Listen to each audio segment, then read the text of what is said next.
If you're tired of the noisy and crowded scene in Tokyo and want to find a quieter place with culture, beautiful scenery, and delicious food,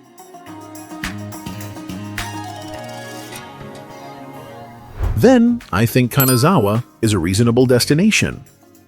This city belongs to Ishikawa Prefecture, located near Gifu and Toyama.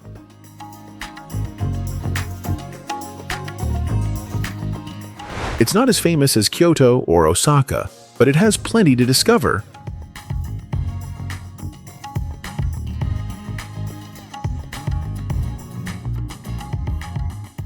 I spent about 2 days here, leaving early in the morning from Tokyo and returning the next afternoon. If you also have only 2 free days, then this travel documentary is for you.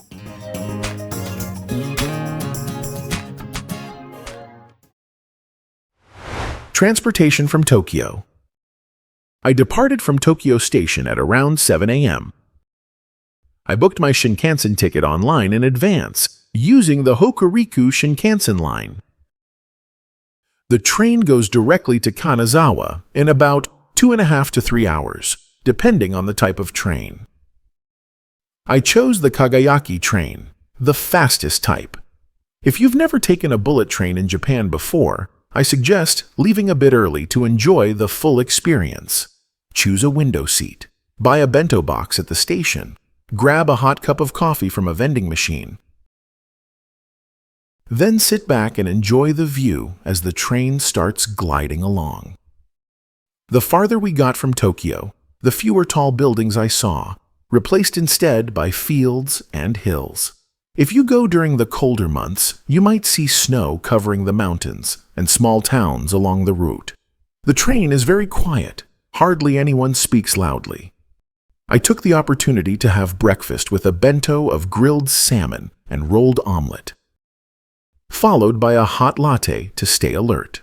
The air inside the train in the morning was clean and warm, and with free Wi-Fi available, I took some time to look up a few places I'd visit that day.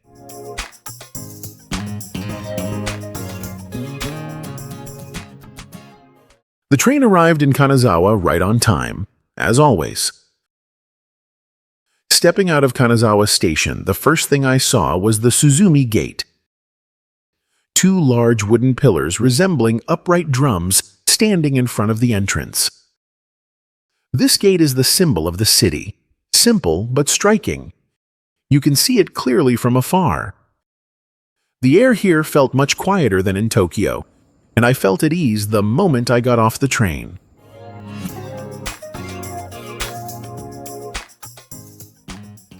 First impressions of Kanazawa.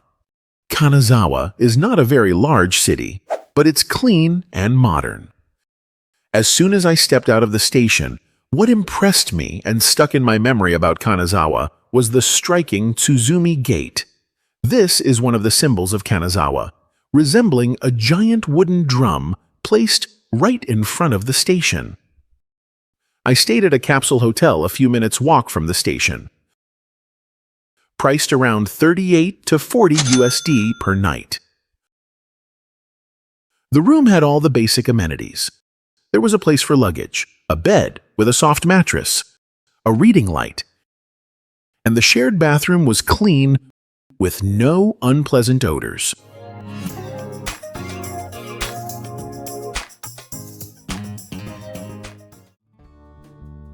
Day 1. Exploring Omicho Market, Kenroku-en Garden, and Higashi Chaya Old Town. I stopped by Omicho Market, about a 15-minute walk from the station. This is the most famous market in Kanazawa. It's been around for over 300 years, specializing in fresh seafood, local vegetables, and a few stalls selling freshly prepared food. If you've ever been to Nishiki Market in Kyoto or Kuramon Market in Osaka, then Omicho has a similar vibe. Next, I stopped at a stall selling grilled A5 Wagyu beef. They sell it by the skewer, each one costing about 5 to 8 USD, depending on the type. I chose a simple salt-grilled Wagyu skewer. The meat was tender, evenly marbled, rich in flavor, but not greasy.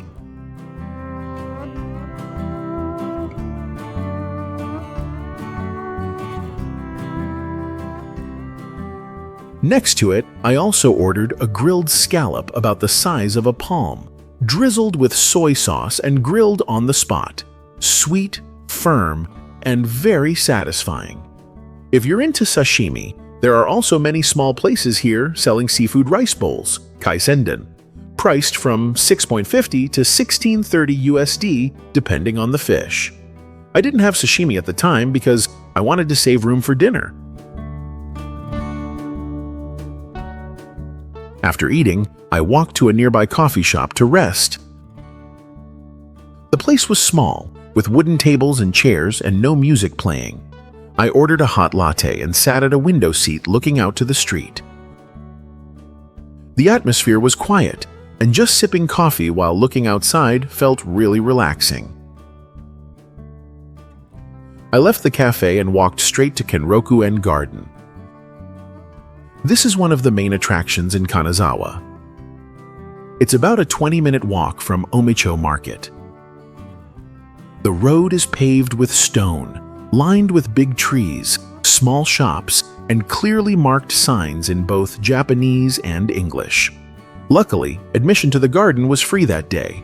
Normally, it costs about $2.10 USD. I arrived around noon, just after the rain had stopped, so the air was cool and a bit damp. In one corner of the garden, there was a small old tea house with a low tiled roof overlooking a pond. I stopped in to try a basic tea ceremony set, which included a cup of hot matcha and a wagashi sweet, about $5 USD. The tea was thick, slightly bitter, with a fragrant scent of tea leaves. The sweet was mildly sugary, filled with red bean paste and shaped to match the season. I sipped slowly, enjoying the peaceful atmosphere. Kenroku-en isn't very large, but if you like to walk slowly and take in the details, it could take 1 to 2 hours. There are many stone benches scattered throughout the garden. I saw local elderly people bringing their own bento and having lunch right there. A few solo photographers were also there, carrying large cameras, waiting for sunlight to stream through the leaves to capture the perfect moment. I decided to have dinner with katsu curry, a local specialty of Kanazawa recommended by many locals. It's an everyday dish, white rice served with thick curry and crispy fried meat. It sounds simple, but the flavor is remarkably different if you eat it at the right place. The spot I chose was near the old market area called Go Curry, a fairly famous chain in Kanazawa. The space was small, about 20 seats, and service was through a vending-style ordering system. Choose your dish, print the ticket, give it to the staff, and wait. I ordered a medium-sized pork katsu curry, priced around $5 to $6. The food came on a metal tray, with the fried pork cutlet covered in thick, dark brown curry sauce, served with a bit of raw shredded cabbage. The meat was crispy and tender, and the curry was rich with a slightly sweet and creamy flavor. The shop had water, napkins, chili sauce, and large European-style spoons available.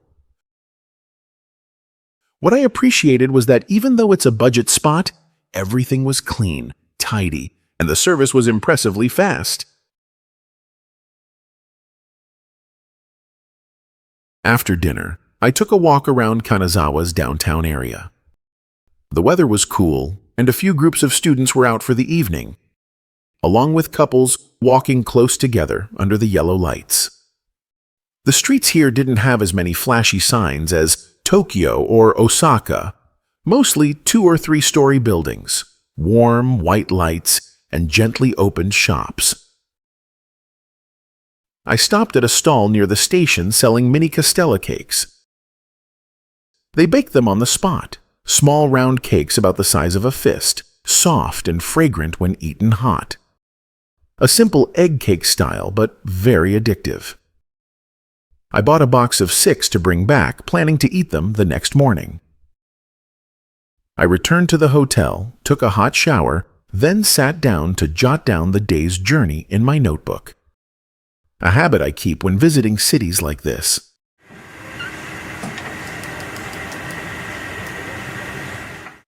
Day 2. Exploring Kanazawa, the samurai village. Good morning from Kanazawa. On the second day, I woke up early, checked out and left my luggage at the hotel, then walked to Higashi Chaya District, the most famous area in Kanazawa for its traditional tea house architecture. This is a street of 2-story wooden houses built in the Edo period style, quietly located on the edge of the city center. The road is stone-paved, with many tea shops, pottery stores, wagashi sweet shops, and souvenir stalls on both sides. I stopped by a stall selling red bean-filled pastries, priced at about $1.3 each, crispy on the outside, mildly sweet inside, delicious while still warm. Along the way were also a few small cafes inside wooden houses, with simple wooden tables and chairs. Drinks cost around $3.55, and sitting there watching the street was quite relaxing. I reached the Nishichaya area around 9 a.m. when it was still pretty quiet, so I could walk freely and take photos without people in the way. After that, I started shopping at a few specialty stores in the area. Kanazawa is famous for producing up to 99% of Japan's gold leaf. So, there are many gold-related products here. From cosmetics, facial masks with gold, oil blotting paper, to ice cream topped with real gold. I tried a vanilla ice cream cone covered with thin gold leaf, literally edible metal leaf laid flat on top of the ice cream. The flavor was still regular vanilla, soft and creamy, but with a slight metallic sensation at the tip of the tongue. The cone cost about $6, definitely not for the taste, but for the experience. Besides gold, this area also has some craft shops selling paper fans, handkerchiefs, Kutani porcelain teacups, and especially sake. If you enjoy sake, you should visit the tasting counters. Each one offers a different sample. Some are mildly sweet, some have a strong fermented rice aroma. Even a single sip warms the stomach. That afternoon, I went to a small sushi restaurant recommended online. An omakase-style place, meaning the chef chooses the dishes for you based on the day's freshest ingredients. I had made a reservation the day before. When I arrived, the chef had already prepared the ingredients in the fridge behind the counter. The set I chose included 26 pieces of sushi, priced around $20 to $21. The fish was prepared on the spot, served one by one, not laid out on a plate. There was salmon, herring, squid, sea urchin, and salmon roe. The sushi rice had a touch of black vinegar mixed in, and you could really taste the difference in every bite. Lunch ended with a complimentary cup of hot tea. The chef bowed as I left. A simple lunch, but one I think I'll remember for a long time.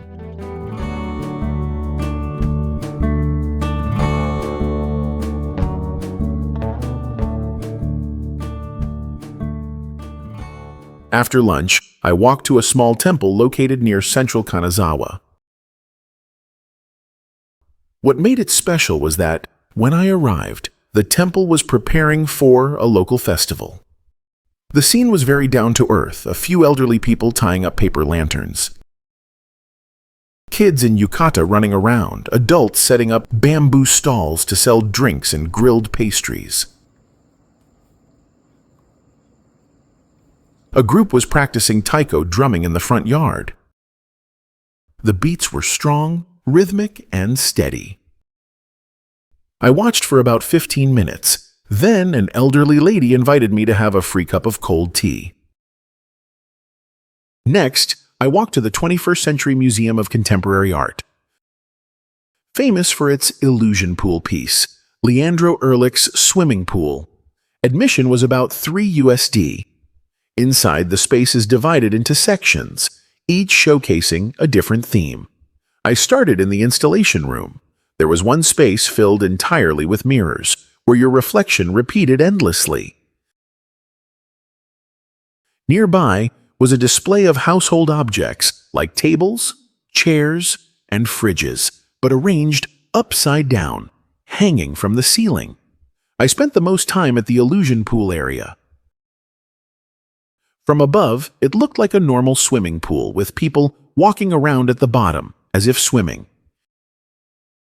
In reality, those people were inside a room beneath the pool's base, which was covered by a layer of glass with water on top, creating the feeling of being submerged without getting wet. I also went down and looked up to see people walking directly above. If you enjoy spots that are visually unusual without being too heavy on art theory, this is definitely worth a visit. From there, I took a bus to the Samurai District, Nagamachi. This area used to house samurai families during the feudal era and still preserves its wooden homes, yellow clay walls, tiled roofs, and small canals along the road. Right beside it was a temporary festival setup with a few food stalls and games for kids. I tried a few snacks: a chicken yakitori skewer, dorayaki, a type of pancake with filling, and a chilled fruit juice. The atmosphere was lively, even though the festival hadn't officially started yet. Some people wore yukata. Traditional folk music played softly in the background, and everyone was laughing and chatting freely. Completely different from the quiet and solemn image many people have of the Japanese. I left the Samurai District around late afternoon as the sun began to set. The sky was clear, no rain, so I decided to head up to a hilltop temple, a spot locals often visit to watch the sunset. The path to the temple wasn't too far, just a 10-15-minute walk. At the top was a stone-paved courtyard surrounded by trees. And from there you could see almost the entire western side of Kanazawa City. The sun was near the horizon, round and vividly red, unobstructed by clouds. The light spread across the rooftops below, turning everything a soft orange, gradually deepening as dusk fell. In the distance, the river shimmered with an orange-red hue, reflecting the final light of the day. Night had fully arrived. I headed back to the city center for dinner. This time, I chose a small restaurant in an alley, serving local-style dishes. Recommended by a hotel staff member. The main dish I had was a variation of okonomiyaki, but wrapped in a thin, crepe-like sheet similar to rice paper, with vegetables, meat, and egg inside, topped with mayonnaise and a thick, savory sauce. It was sprinkled with seaweed powder and bonito flakes. The dish was soft, chewy, slightly sweet, very easy to eat, and cost around $5. I ordered a portion of mini castella cakes for dessert. The same type I bought the night before, but this time eaten warm on the spot, much more fragrant and tender. The place was small, only 5-6 tables, owned by an elderly couple who served quietly and slowly, but were very kind.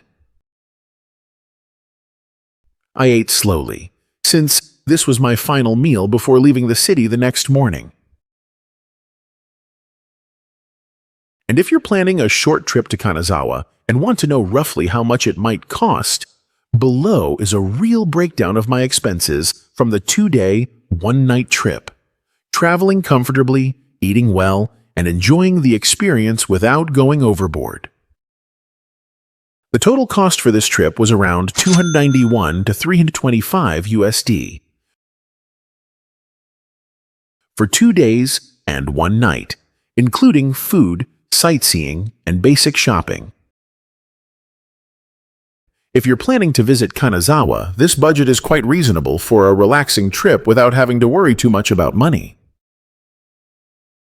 I think Kanazawa is a very solid option if you're looking to go somewhere from Tokyo for 1 to 2 days without the crowds of more famous cities. The costs are manageable, and the destination offers variety. Great food, traditional culture, scenic spots to walk around, and quiet cafes. If you go in autumn or spring, the weather is even better, making it a very pleasant experience. If you found this content helpful, don't forget to hit subscribe and turn on notifications to follow more of our travel guide journeys.